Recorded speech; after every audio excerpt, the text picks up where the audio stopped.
Dumont d'Urville, commandant les deux corvettes, l'Astrolabe et la Zélé, flottant vers l'inconnu en direction personne n'était retourné depuis dans cette portion du continent antarctique, dont l'accès est généralement défendu par une bande de glace flottante. En 1907, le gouvernement français, sur proposition de M. Paul-Émile Victor, avait admis le principe d'une expédition en terre Adélie et la marine nationale ayant été désignée pour armer le commandant Charcot, bâtiment polaire successeur du Pourquoi pas. Il recevait pour mission d'atteindre la terre Adélie, d'y débarquer et d'y installer les membres de l'expédition antarctique française. D'un déplacement de 1450 tonnes, le commandant Charcot était à coque de bois. Sa longueur est de 55 mètres, sa largeur de 11.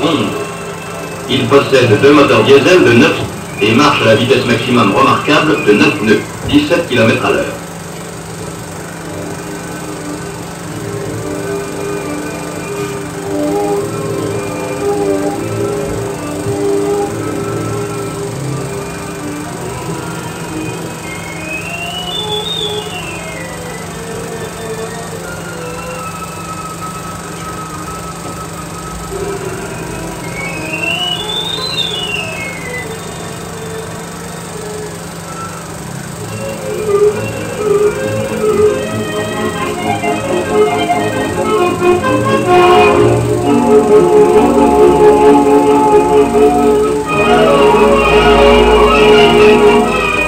Le 10 octobre, c'est le passage de la ligne, cérémonie aussi originale que traditionnelle.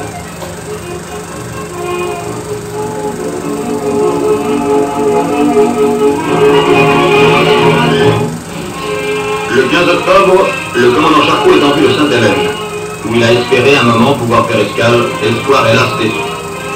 C'est au large du Cap qu'arrive l'événement le plus tragique du voyage, la mort soudaine de J.A. Martin, intendant et cinéaste de l'expédition antarctique, charmant camarade par surcroît. Le commandant Charcot fait escale au Cap pour l'y déposer. À bord, les travaux ne manquent pas, aussi bien les travaux d'entretien des moteurs et des gouverneurs que la sonde régulière avec la SDIC des profondeurs de l'océan, la relève quotidienne des perturbations atmosphériques, la mise en œuvre des nombreux appareils qui servent à étudier la propagation des ondes électromagnétiques, en particulier leur réflexion sur les couches ionosphériques.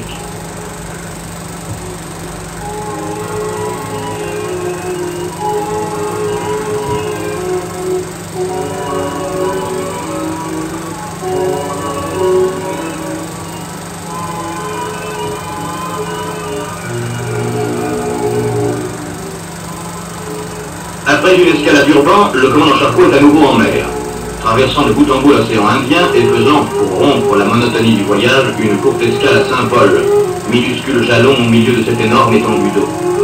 Saint-Paul n'est qu'un sinistre cratère noir, froid et venteux, dont le seul attrait est la pêche.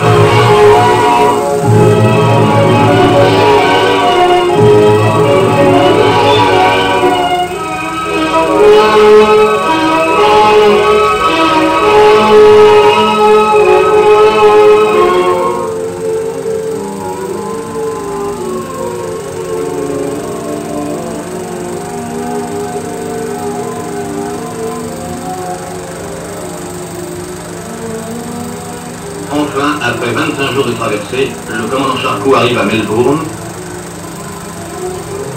puis à Hobart, capitale de la Tasmanie, point de départ véritable de l'expédition vers l'Antarctique. À Hobart, on refait tout le chargement du navire, car un nombreux matériel y a été laissé en dépôt au retour du voyage précédent. Pendant 15 jours, les cales se remplissent dans un ordre précis, les dernières choses à débarquer en terre Adélie étant ici embarquées les premières.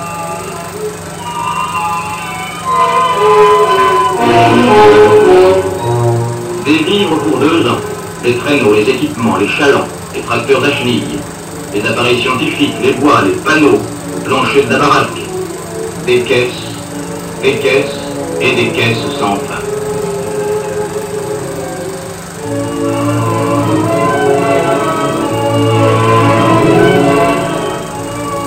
Le 20 décembre 1949, le commandant Charcot appareille de Hobart vers le sud.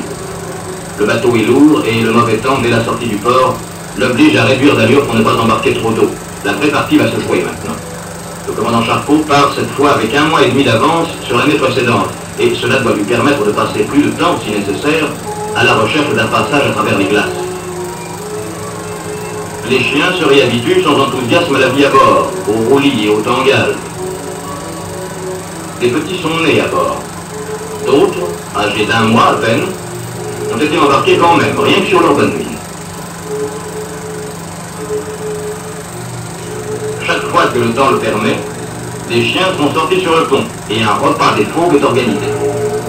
Mais souvent, le temps n'est pas propice à mettre même un chien dehors. Et la seule occupation, la seule préoccupation est alors de continuer à gagner des milles reçues.